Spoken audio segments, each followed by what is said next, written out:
Hey guys, welcome to the review show. My name's Austin. Ballerina from the world of John Wick. I think that's the title of the movie. It could just be Ballerina, but it'll help in the algorithm, I guess, to throw John Wick in the title. Trained in the assassin tradition of the Ruska Roma, Eve takes on an army of killers as she seeks revenge against those responsible for the death of her father. I'm a really big fan of the John Wick movies. Like, I own all of them on 4K. Keanu Reeves is probably one of the most underrated actors in Hollywood, and I really like him. And so I will really support any form of projects that he was part of, but also the John Wick films just in general.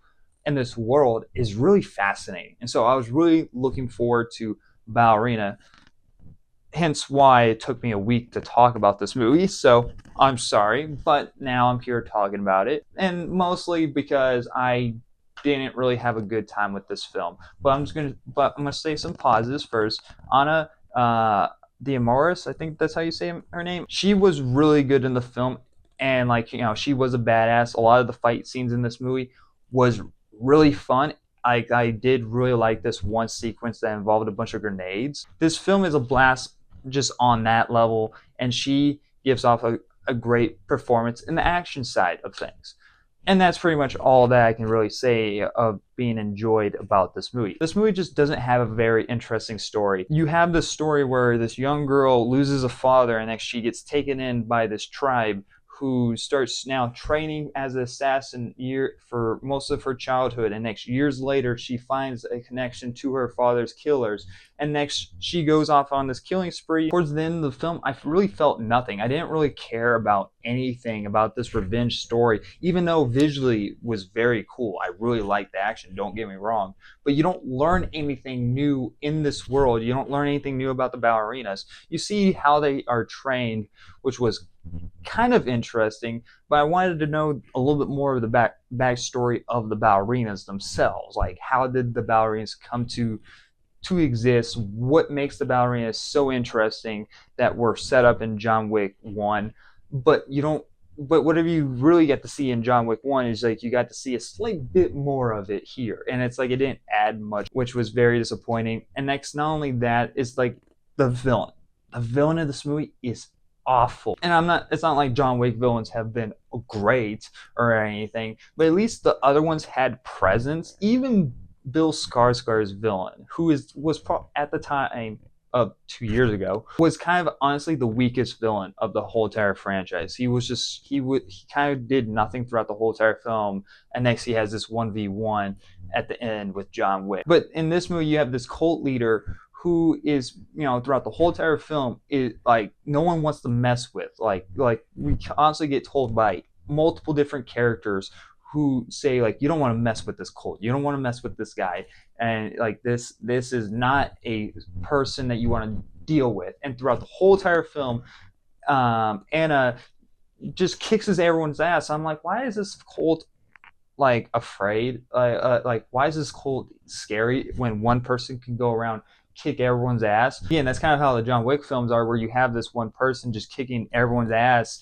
and you're not really supposed to question it or anything like that. But when you are constantly, for the first 30 minutes, because the first 30 minutes of this film, it takes a bit to get to the action, so there's a lot of kind of almost setting up and building some things up at least. And when you spend your time for the first 30 minutes doing that, and next, throughout the whole entire film, there is no sense of dangers, no sense of struggles, and no sense of care going on. All that does is washes the suspense of disbelief off. Like, it doesn't matter. And so you're kind of through halfway of the film, when by the 20th action set piece that you have in this movie, you're just numb to what's going on screen. Like this movie doesn't take its time to breathe and show how this cult is actually dangerous. Like, it just moves on to the next set piece after the next set piece. And when it came to any form of actually moving the story forward, they just throw it away 5 seconds later. Like, there's an introduction to this character, and I won't spoil anything, especially when it has been out for a week, but there's a character reveal later in this movie that meant nothing. It literally meant nothing, and it added nothing to the old film. And next 5 seconds later, they throw away the whole entire subplot in general.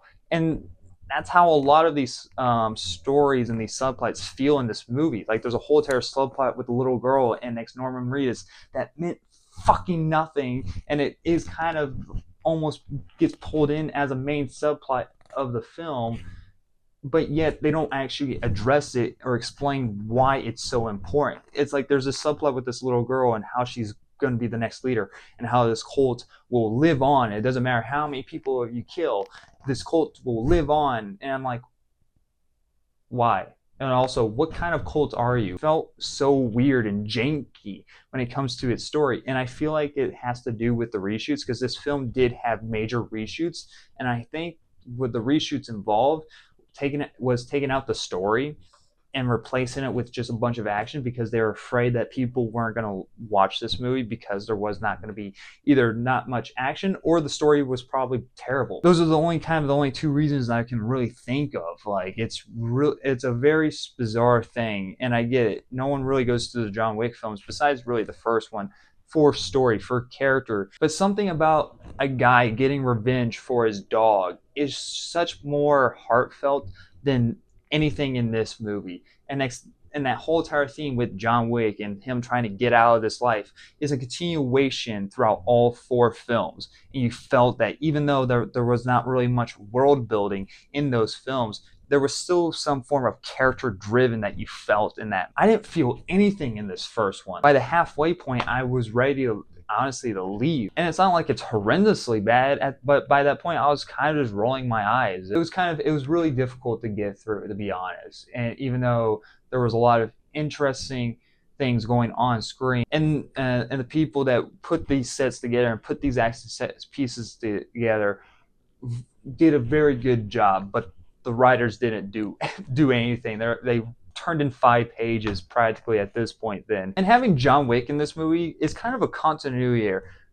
Not really at first, like, because like when you first see him, and he's getting advice to Anna, that takes place during like John Wick 1, and I thought that was fine and all. But later on in the film, it's supposed to take place between John Wick 3 and 4, and there's a subplot where he has to go off and kill Anna. I'm like, wait, so during 3 and 4, when he's supposed to be taking his time healing after just falling off a roof and training with Fishburne, he's like, hold on, wait a minute. I get that, there's important things going on with me taking down the high table, but first I'm gonna go do this favor. So I'll be right back. But even then, with that continuity error, he just doesn't have any purpose to be in this film.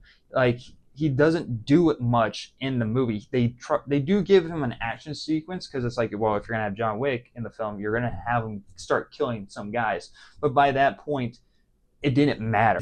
It's all noise to me, and that's kind of how the majority of this film I really felt like. I'm gonna give Ballerina from the world of John Wick a C-. There's fun action sequences in the film, but overall the story is not interesting at all. The movie doesn't have anything interesting to say about this world. But yeah, let me know your guys' thoughts in the comment section below. Do you guys agree, or did you guys actually enjoy the film? We'll have a conversation down below. Thank you guys very much for watching. Like always, I'll see you guys next review. Bye guys.